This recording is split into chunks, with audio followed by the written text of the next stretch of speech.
Rahmat. Sonda başlayımız.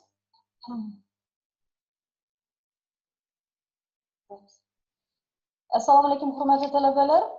Siz bilan biz ma'naviyatshunoslik fanidan bugun 7-mavzumuzni davom qildiramiz, ma'ruzamizni. Mavzuni ekranda ko'rganingizdek, axloqiy tarbiya deb nomlanadi. Rejada 3 ta savolimiz bor. Odob, birinchi savolimiz odob, axloq, ma'naviyat, axloqiy tarbiya tushunchasining mohiyati. Ikkinchi savol axloqiy tarbiyaning asosiy maqsad va vazifalari. Va uchinchi savol axloqiy tarbiya avvalo axloqiy tuyg'ularni shakllantirishdan boshlanishi to'g'risidagi savol.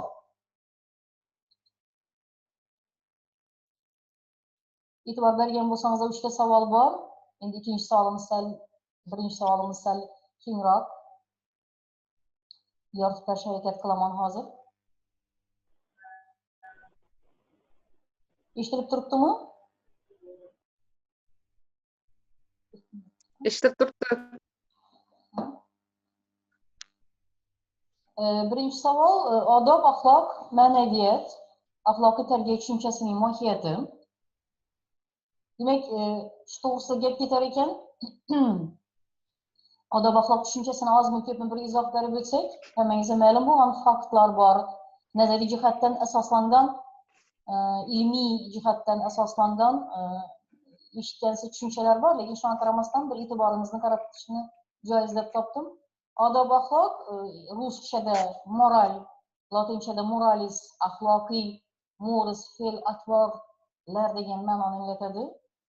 Bu odob, axloq tushunchasi odamni xulqni normativ tartibga solishning usullaridan biri bo'lib, ijtimoiy ongni alohida shakli va ijtimoiy munosabatni ko'rinishlaridan hisoblanadi. Odobning bir nechta tavsiflari bor bo'lib, uni o'ziga xos xususiyatlarini ifodalaydi. Odob, axloq jamiyatda odamlarni yurish-turishini tartibga solish usullaridan biri hisoblanadi. Bu o'zida kishilarni ushbu jamiyatda yaxshilik va yomonlik, adolat va adolatsizlik, loyiq va noloyiq haqida qabul qilingan tushunchalarga muvofiq o'zaro munosabatlarning xususiyatini belgilovchi norma va tamoyillarni ifodalaydi. Odob, axloq talablariga rioya qilishlik ruhiy ta'sir kuchi bilan jamoat fikri, insonni ichki ishonchi, vijdoni bilan ta'minlanadi. Odob, axloqning o'ziga xosligi shundan iboratki, bu odamlarning yurish-turishini hayotning barcha jabhalarida, ya'ni ish faoliyatidagi, oiladagi, kishilar o'rtasidagi va boshqa munosabatlarda tartibga solib boradi. Odob, axloq guruhlar va davlatlararo munosabatlarga ham joriy qilinadi. Endi hozir biz siz bilan hozir nazariy qismini to'g'risida gap ketyapti, lekin kundalik turmush tarzingizda, oila muhitida bu narsani sezib kelyapsiz. Yoki bo'lmasam talabasiz, mana 4-kursni bitkazyapsiz, siz ijtimoiy munosabatlarda bu narsalarni sezib kelyapsiz. Siyosiy jihatdan ham hali e'tibor bergan bo'lsangiz, odob, axloq faqatgina guruhlarda yoki bo'lmasam oddiy bir ijtimoiy munosabatlarda o'zaro insonlar o'rtasidagina bo'lib qolmasdan, o'sha ma'lum bir ma'noda davlatlar o'rtasidagi munosabatlarga ham ta'sir qilish to'g'risida ham siz yaxshi bilasiz. Shu borada axloq so'zini ham bir izoh berib o'tishni joiz deb topdik. Odob, axloq to'g'risida gap ketyapti. Sababki axloq bu o'sha kishilarning bir-birlariga, oilaga, jamiyatga bo'lgan munosabatlarida namoyon bo'ladigan xatti-harakatlari, xulq-atvorlari, odoblari majmui hisoblanadi. Endi huquqshunos sifatida, endi ma'lum bir ma'noda huquqiy jihatdan siz juda ham katta bir ma'lumotlarga ega insonlarsiz. Shu ma'noda huquqqa murojaat qilishga joiz deb topdik. Huquqdan farqli ravishda axloq talablarini bajarish, bajarmaslik, ma'naviy ta'sir ko'rsatish shakllari, ya'ni jamoatchilik tomonidan baho berish, qilingan ishni ma'qullash yoki qoralash bilan belgilanadi. Ma'lumki, ushbu so'z o'zi tushuncha nuqtai nazaridan ham axloqni o'zi umuman kompleks majmua sifatida etika fani o'rganadi.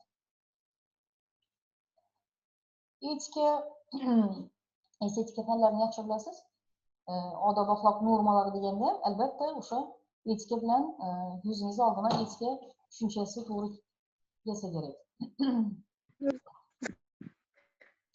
Insoniyat, endi tarixga murojaat qiladigan bo'lsak, insoniyat taraqqiyotida axloq o'ta muhim o'rin egallab kelgan uzoq o'tmishdan. Sharqning buyuk mutafakkirlari insonni rivojlantirish, har tomonlama rivojlantirish, axloqiy kamol toptirish, ma'naviy qiyofasini shakllantirish, jamiyat taraqqiyotini muhim omillardan biri deb hisoblab kelganlar. Inson axloqiy, umuman ma'naviy, ma'rifiy jihatdan kamol topish jarayonida turli xil tarixiy bosqichlardan o'tib keladi. Ya'ni kim tarixga murojaat qiladigan bo'lsak, bu o'sha johillik, nodonlikdan ilmga, yovuzlikdan ezgulikka, yaxshilikdan insoniylikka o'tarkan, jamiyat ham shu tariqa rivojlanib boraveradi. Ikki muqobil ibtido, yovuzlik va ezgulik. Nimani eslatadi sizlarga? Alijon, bir eslab beringlar. Ikki muqobil ibtido, yovuzlik va ezgulik. Agar tarixga murojaat qiladigan bo'lsak, 2700 yillik tarixga ega bo'lgan albatta o'sha ertaknoma ko'ringan birinchi galdagi, lekin aslida o'sha ikki xudo to'g'risidagi kurash to'g'risidagi Ahriman va Ahuromazdalar, yovuzlik va ezgulik, jaholat va kamolatning o'zaro kurashi inson va jamiyat taraqqiyotini belgilagan inson aql zakovat sohibi sifatida o'zini anglashga olib kelgan. Uzoq o'tmishga borib taqaladi deyapmiz. Ushbu jarayon bu ikki muqobil kuch kurashi jamiyatdagi mavjud ijtimoiy munosabatlarda ifodalansa, insonga nisbatan uning ichki olamiga xos nafs bilan nafs bilan qalb, aql bilan aqlsizlik o'rtasidagi kurashda ifodalanib borar ekan.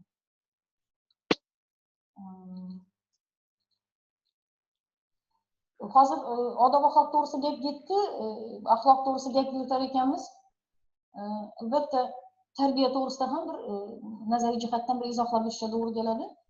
Tarbiya o'qituvchi va ta'lim oluvchilar o'rtasida tashkil etiluvchi hamda aniq maqsadga yo'naltirilgan hamkorlik jarayoni hisoblanadi. Tarbiya jarayonida ta'lim oluvchilarning ongi shakllana boradi, his-tuyg'ulari rivojlanadi, ijtimoiy hayot uchun zarur bo'lgan ijtimoiy aloqalarni tashkil etishda xizmat qiladigan xulqiy odatlar hosil bo'lgan va rivojlanadigan uzluksiz jarayon hisoblanadi. Siz ta'lim olish jarayonida misol uchun professor o'qituvchilarni yoki bo'lmasam o'sha ma'lum bir ma'noda qaysi bir ta'lim jarayoni bo'lishini aytdingizlar, maktabdan boshlab kollej, litseylarda, bugungi kunda endi hech masala emas, o'sha oliy ta'limdagi o'sha munosabatlarda ham buni guvohi bo'lib kelyapsiz. Endi nazariy jihatdan asoslanaveradi, lekin amaliyotda bu narsa bor ekanligini siz yaxshi bilasiz deyapman. Odob axloq tamoyillari umum xususiyatga ega bo'lib, barcha insonlarni qamrab oladi. Jamiyatning tarixiy rivojlanish jarayonida yaratiladigan o'zaro munosabatlar madaniyatining asosini mustahkamlaydi. Insonning har qanday harakati, muomalasi turli mazmundagi huquqiy, siyosiy yoki xulqiy tomoni, axloqiy mohiyati bir xil darajada ko'rsatkichda baholanib borilaveradi. Mana ochib bo'lgan narsa o'sha nazariy jihatdan hozir sizga bu vaz o'qib keltiramiz, lekin ma'lum bir ma'noda qaysi ko'rsatkich bo'lishidan qat'iy nazar, qaysi bir qolip bo'lishidan qat'iy nazar, sizga berilayotgan muomalangizga yoki bo'lmasam o'sha ta'lim olishingizda yoki bo'lmasam tinglay bilish qobiliyatingizga bo'lgan munosabatda insonlardagi baholash mezoni bir xildek bo'lib boraveradi. Bir xildek deganda o'sha odob axloq normalarini rioya qilish inobatga olinadi. Odob axloq normalari jamiyatda an'analar kuchi, tan olingan va barcha tomonidan qo'llab-quvvatlanadigan tartib, intizom, jamoatchilik fikri bilan qayta ishlab borilaveradi. Qolaversa, hurmatli talabalar, bir narsani esingizdan chiqarmanglar. Albatta, o'sha sharqona tarbiya bundan mustasno emas. Sharqona tarbiya albatta odob axloq normalarini o'zini katta ta'sirini o'tkazadi. Muhit, mahalliy muhit ham bundan mustasno emas. Odob axloq normalariga rioya qilishni barcha tomonidan nazorat qilinadi. Nazorat qilinganda katta bir qandaydir bir jazolash yoki bo'lmasam qandaydir bir insonni yuzina bir narsani bir kattaroq bir bildirish ma'nosida emaski, fikr nuqtai nazaridan o'sha kimgadir ichki o'zini bir munosabatini bildirishdan yoki bo'lmasam ma'lum bir ma'noda yaqinroq bo'ladigan bo'lsa, albatta o'sha muomalaga qarab o'zini fikrini bildirish to'g'ri deb hisoblanadi. Albatta u ma'lum bir me'yorlar asosida. Nima to'g'ri-yu, nima xato, nima yaxshi-yu, nima yomon, o'sha yovuzlik yoki masalan loyiq, noloyiqlik degan tushunchalar ham bundan o'z ichine shu tushunchalarni ham o'z ichine oladi. Odob axloqda javobgarlik ma'naviy va yuksak bo'ladi. Odob axloq normalarini rioya qilish masalasida jetmay, bu yerda o'zini yarasha yuksak ma'naviyatni talab qiladi. Albatta, komil inson bo'lish kerak buning uchun. Komillik kerak degan narsadan yiroqmiz, lekin unga intilish masalasi yo'q emas, hurmatli talabalar. Qarang, odob axloqda javobgarlik ma'naviy va yuksak bo'ladi. Bepisandlik, befarqlik, o'sha bugungi kundagi o'sha loqaydlik masalasidan yiroq bo'lish masalasi talab qilinadi. Shu narsani tarbiyalash bugungi kunning eng asosiy dolzarb masalasi. Ya'ni xatti-harakatni, turli xil yomon xatti-harakatlarni qoralaydi odob axloqda. Ma'lum bir ma'noda bugungi kundagi insonlarni, yoshlarni kechirasiz, hammaga taalluqli emas bu narsa. Yoshlarni xatti-harakatlarini ma'lum bir ma'noda tartibga solib turib shu mumkin bo'lgan tushunchalar, jarayonlar yo'q emas. Odob axloq normalari bugungi kunda biz insonlar bilan muloqot qilishimizda yoki masalan qanday bir ta'lim olishimizda bo'lsa ham o'zini yarasha bir katta bir yordamchi sifatida bizga bir yordam qo'lini cho'zadi. Albatta, esingizdan chiqarmang, bu oila muhiti juda ham katta o'rin egallaydi. To'g'ri, ta'lim jarayonida ustozlardan o'rgangan narsangizni, muomala madaniyatingizni, qolaversa o'sha bilimlaringizni, ta'lim, tarbiya birgalikda Abdulla Avloniy bobomiz aytgandek, lekin ma'lum bir ma'noda asosiy fundament, qoidavor odob axloq normalarini esingizdan chiqarmang, men qo'shimcha aytmoqchiman, bu oila muhiti. Bejiz emas siz 4-kursda o'tirishingiz, talaba bo'lishingiz sababi oila muhitingiz mana shu hamohang ravishda sizni qo'llab-quvvatlagani, to'g'ri tarbiya berayotganligi. Shuning uchun ham men sevinaman hamisha o'sha sizning yoshlarimiz bog'liqligidan. Demak, yana davom qiladigan bo'lsak, bunday baho berish umum e'tirof etilgan norma va tamoyillarga, albatta nazariy jihatdan buni e'tirof qilmasdan bo'lmaydi. Ma'lum bir norma va tamoyillar bor, mavjud. Faktorlar borki, barcha tomonidan qabul qilingan zarur va zarur bo'lmagan, loyiq va loyiq bo'lmagan va boshqa tushunchalarga mos bo'lishi kerak. Odob axloq albatta insoniyatni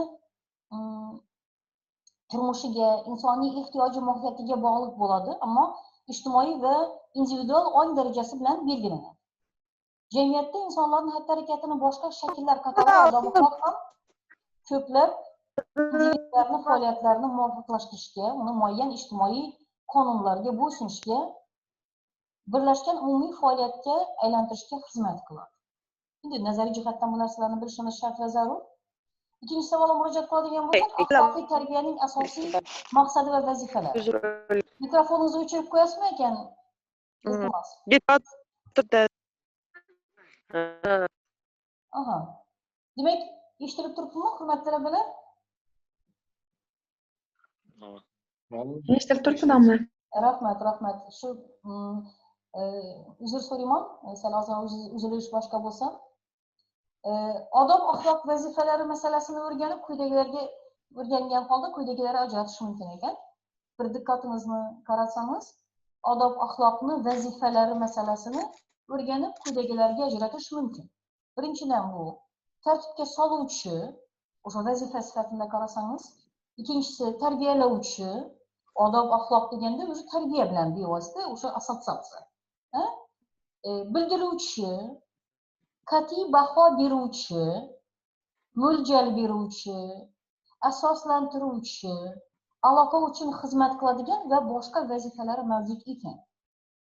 Yana takrorlab aytaman, odob axloq vazifalari masalasi quyidagilar ajratilar ekan. Birinchisi bu tartibga soluvchi, tarbiyalovchi, bildiruvchi, qat'iy baho beruvchi, mo'ljal beruvchi, asoslantiruvchi, aloqa uchun xizmat qiladigan va boshqalar. Endi shu o'rni o'zimdan ham tushuntirib sizlar bo'laman. Odob axloq normalari insonlarni ma'lum bir norma tartiblarga soladi. Bu qolipga solib tashlaydi degan gap emas. Men o'ylayman siz buni tushundingiz. Lekin ma'lum bir ma'noda o'sha normalarga rioya qilmaslik kechirasiz. Chetdan o'zini agar inson qaray bilmasa, bu o'sha inson boshqalar nazdida o'sha bilimlilik yoki masalan bilimsizlik, tarbiyalilik, tarbiyasizlik to'g'risidagi fikrlarni bevosita o'sha fikr nuqtai nazaridan ham, keyin munosabat nuqtai nazaridan ham insonlar o'rtasida bildirib borilaveradi. Yuristlar, huquqshunoslar uchun odob axloqni tartibga soluvchi, tarbiyalovchi vazifalari birlamchi qiziqish uyg'otadi. Endi ma'lum bir ma'noda o'sha yurisprudensiya bo'lmasa ham, kechirasiz, sizni qiziqtirishi mumkin bo'lgan taraflarini bir inobatga olishga harakat qildim. Tartibga soluvchi vazifa deganda nimani tushunyapmiz? Odob axloqning birlamchi vazifasi hisoblanadi. Odob axloq insonning amaliy faoliyatini jamiyatning va boshqa odamlarning manfaatlarini hisobga olish nuqtai nazaridan yo'naltiradi va tartibga solib boradi. Shu o'rinda odob axloqning ijtimoiy munosabatlarga faol ta'siri individual xatti-harakatlar orqali amalga oshiriladi. Misol tariqasida siz juda ham katta ko'pchilik bilan munosabatda bo'lasiz. Muloqotda bo'lasiz. Lekin ma'lum bir ma'noda o'sha sizning xatti-harakatingiz, boshqalarga bo'lgan munosabat bevosita o'sha sizning odobliligingiz yoki bo'lmasam tarbiyaligingiz keyin ham qolaversa.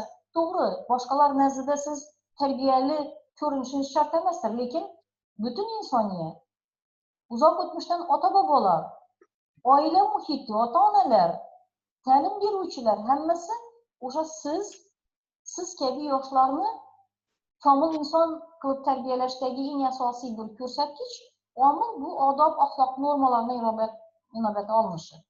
Hurmatli talabalar, men qo'shimcha bir narsani aytmoqchi edim. Esingizda solyapman xolos. Eslasangiz, uzoq o'tmishdan hali qonunlar bilan barobar bo'lgan odob axloq normalari. Yine huquq jihatdan. Agar odob axloq normalariga rioya qilinmasa, bu demak jamiyatda tartib qoida yo'q degan, axloqsizlik degan narsani ishlatasim yo'q, lekin ma'lum bir ma'noda bilasiz, buning teskarisi o'sha jamiyatni orqaga tortuvchi tanazzulga uchrayotgan eng asosiy narsalardan bugungi kundagi eng asosiy muammo shundan iborat. Endi Alloh asrasin, endi bugungi kunda menimcha shunga qarshi juda ham katta ishlar qilinyapti. Shu o'rinda odob axloqning ijtimoiy munosabatlarga faol ta'sir to'g'risida gap ketdi. Har bir individ, kechirasiz, har bir shaxs ma'lum bir ma'noda shu odob axloq normalarini bir jamiyat a'zolarini birgalikda rioya qilish uchun harakatda bo'lishlik shartda bo'laman. O'zingiz bilmagan holda buni harakat qilib yuribsiz. Faqat o'zim chiroyli bo'ling, faqat o'zim odobli, axloqli bo'ling deb o'ylaydigan talaba menimcha kam. Oliy ta'limda o'qib turgan talaba, kechirasiz, qolaversa 4-kurs, siz bizni tez kunlarda men o'ylayman, inshaalloh shu kuni yetirsin, kasbdoshmiz. Siz ertadan yon tevarak atrofingiz, do'stingiz, yoringiz, qadrdonlaringiz, ukalaringiz hammasini xolasan, xolamasangiz ham, ma'ruza, vaz o'qimasangiz ham o'sha xatti-harakatlaringiz bilan bir namuna sifatida, odob axloq normalarini rioya qilgan sifatida o'zingiz ta'sir qilib kelatiringizni bilmasligingiz ham mumkin. Lekin bundan baribir sezishingiz kerak, mamnun bo'lishingiz kerak. Odob axloq hayotni mazmuni va maqsadiga qarashlarga paydo bo'lishiga inson tomonidan o'z qadr-qimmatini, jamiyat va boshqa odamlar oldidagi burchini, boshqalarning qadr-qimmati va huquqlariga hurmatini zarurligini anglab olishga xizmat qiladi. Odob axloq bu vazifasini insoniylik deb tavsiflash qabul qilingan. Demak, har bir inson o'zi qadr-qimmatini bilgan inson har bir jamiyatda, hayotda o'rnini o'zi bir insoniy fazilatlarini amalga oshirishda insoniylik nuqtai nazaridan harakat qilishlik to'g'risidagi eng asosiy bir qizil bir prizma ko'rinmasa ham shu narsa inson qalbidan o'tishi kerak. Ushbu ijtimoiy munosabatlar jarayonida shaxsning axloqiy xatti-harakatlari o'zini o'zi tartibga solish va butun ijtimoiy borliqni ma'naviy o'zini o'zi boshqarish yuzaga keladi. Odob axloq inson hayot faoliyatini barcha jabhalarini tartibga soladi. Insonning xulq-atvorini tartibga solar ekan, odob axloq unga nisbatan yuqori talablarni qo'yadi. Bu esa insonlarga faqat foydasi bo'lsa bor, hurmatli talabalar, zarari hech qachon bo'lgan emas. Bundan tashqari odob axloqni tartibga soluvchi vazifasi jamoat fikrini obro'siga va insonning axloqiy ishonchiga jamiyat va shaxs xalq bo'lmasada tayangan holda amalga oshiradi. Odob axloqqa ijtimoiy ongning muhim shakli tariqasida ham qaraladi. Ijtimoiy o'sha munosabatlar to'g'risida gap ketyapti. Xulqiy odob axloqning uning ideal va subyektiv tomonini ifoda qiluvchi bir qism hisoblanadi. Undan tashqari xulqiy ijtimoiy borliqning turli ko'rinishlariga, qilmishga, uning motiviga, xatti-harakatiga, hayot tarziga ham va boshqalarga odob axloq normalariga muvofiqligi nuqtai nazaridan kelib chiqib baho beradi. Bunday baho ma'qullashda yoki rad qilishda, maqtashda yoki tanqid qilishda, yoqtirish yoki yoqtirmaslikda, sevishda yoki ko'ra olmaslikda ifodalanar ekan. Men bu borada bermam, olimlarning fikriga murojaat qilmasak bo'lmaydi. Hurmatli talabalar, agar vaqtimiz yana o'chib qolsa, bir 5 minut yana bir girib muloqot qilsak, ozgina bir ma'lumotlar bor. Rus olimi Strabovich Problem общей теории права degan o'sha kitobimdan bir lavha olish harakati qildim. Odob axloqni axloqiy ong bilangina bog'lab bo'lmaydi. Xulqni va xulqiy ongni bir xillashtirishga qarshi chiqib, ushbu rus olimi Strabovich shuning deb yozadi. Xulqiy ong bu qarashlar, ishonchlar, yaxshilik va yomonlik to'g'risidagi g'oyalar, loyiq va noloyiq xatti-harakatlar. Xulq esa jamiyatda insonlarning xatti-harakatlari, ularning o'zaro munosabatlarini tartibga soluvchi ijtimoiy normalardir degan fikrni ilgari suradi. Odob axloqning o'ziga xos tomonlari, elementlari mavjud, hammangizga ma'lum. Shu yerda bir e'tiboringizni qaratmoqchi edim. Axloqiy tamoyillarga quyidagilar kirar ekan. Qarang. Juda ham bir qarag'aningizda eshitgan narsangizga o'xshaydi, lekin ma'lum bir ma'noda buni e'tibor bermasangiz bo'lmaydi. İnsonparvarlik, ya'ni insonni oliy qadriyat deb bilish, gumanizm siz yaxshi bilasiz, altruizm, yaqin kishiga beg'araz xizmat qilish, rahmdillik, nimagadir muhtoj bo'lgan har qanday insonga yordamga tayyor bo'lish. Va nihoyat jamoaviylik, shunga e'tibor bering, umumiy manfaatga ko'maklashishga ongli intilish. Hurmatli talabalar, yuqorida qayd qilingan 4 talovi ham o'sha albatta nafaqat sharqda, butun dunyo miqyosida bu o'sha gumanizm degan so'z bilan bir xil bo'lishi kerak. Lekin ko'proq e'tibor bergan bo'lsangiz, jamoaviylik masalasi aynan bizni o'sha sharqona mentalitetimizga xos bo'lgan tushuncha hisoblanadi. Uchinchi savolga e'tibor beradigan bo'lsak, axloqiy tarbiya avvalo axloqiy tuyg'ularni shakllantirishdan boshlanadi degan savol bu. Bir narsaga e'tibor berishingizni iltimos etadim. Xalqimiz azaldan oilada bola ta'lim tarbiyasiga juda katta e'tibor bilan qaragan.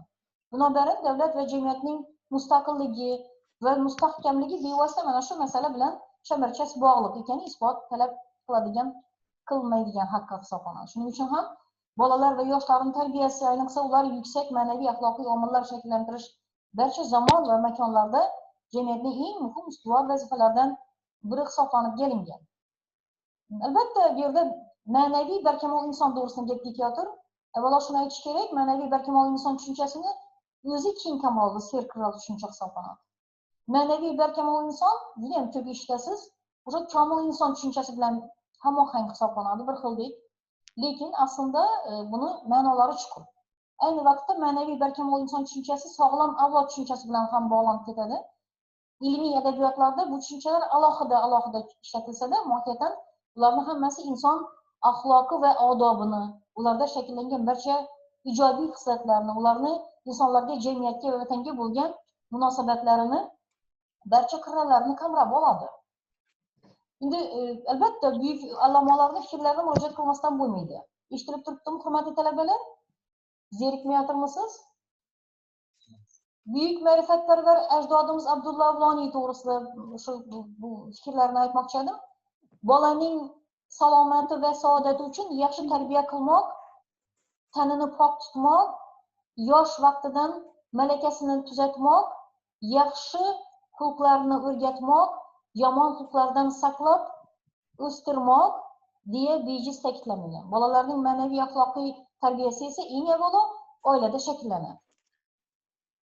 Sharq mutafakkirlarini barchasi o'sha ilmiy merosga murojaat qiladigan bo'lsak, ta'lim tarbiya masalalari muhim o'rin egallagan. Ayniqsa oiladagi farzand tarbiyasiga katta e'tibor berganlar. Muhammad ibn Muso al-Xorazmiy, Farabiy, Biruniy, Muhammad Qashqariy, Yusuf Xos Hojib Umar Hayyom, Yugneki, Abdurahmon Jomiy va juda ham ko'pni Koshifiy kabi mutafakkirlarning qator asarlarida bolalarni ma'naviy axloqiy tarbiyalash masalalari o'rtaga qo'yilgan va ularni hal etish yo'llari ko'rsatib berilgan. Juda ham ko'p ma'lumotlar bor. Farabiy bobomizning fikrlari to'g'risida, Al-Xorazmiy bobomizning fikrlari bor. Lekin hozir tugab qolguncha bir misollarni keltirib o'tmoqchi edim. Savollarimiz bo'lsa tayyorlanglar, bemalol Farabiy to'g'risida gap ketar ekan. O'sha o'zini juda ham taniqli bo'lgan sizga asarlari to'g'risida aytib o'tmoqchi edim. Hozir odamlar shahri masalasini siz yaxshi bilasiz.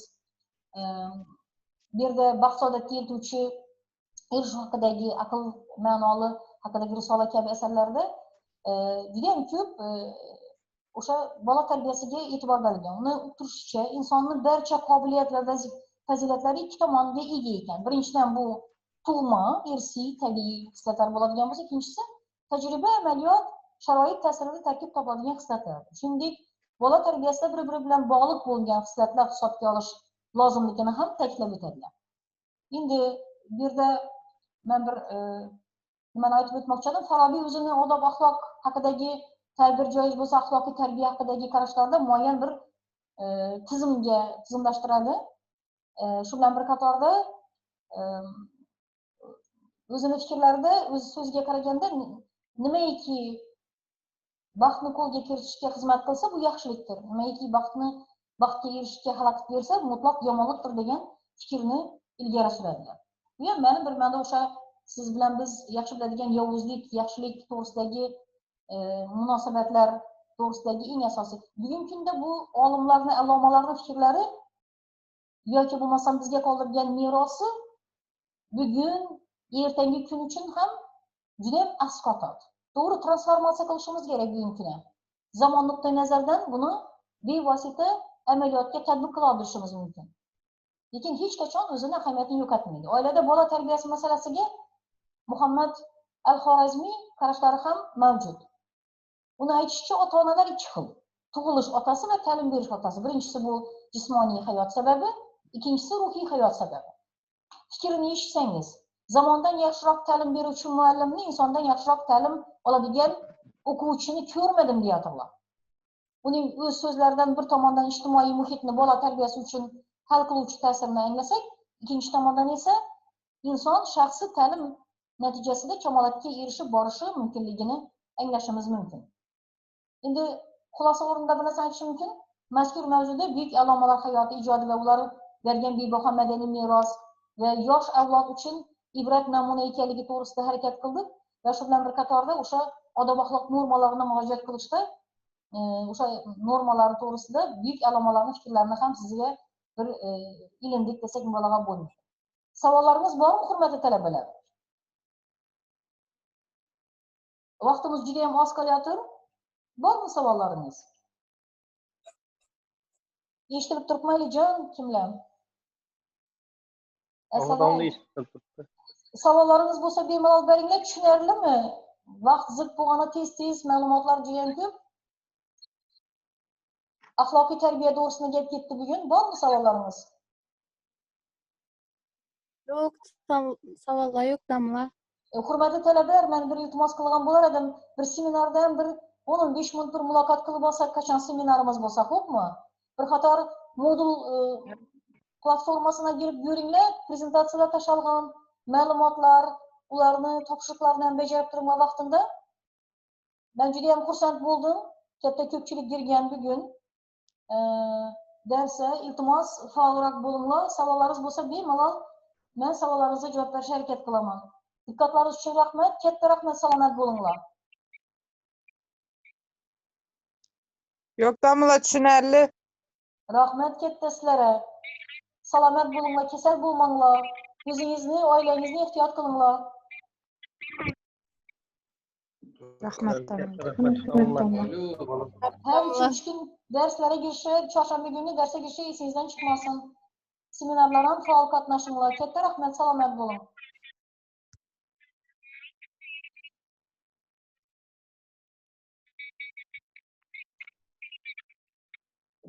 Yaxshi damla.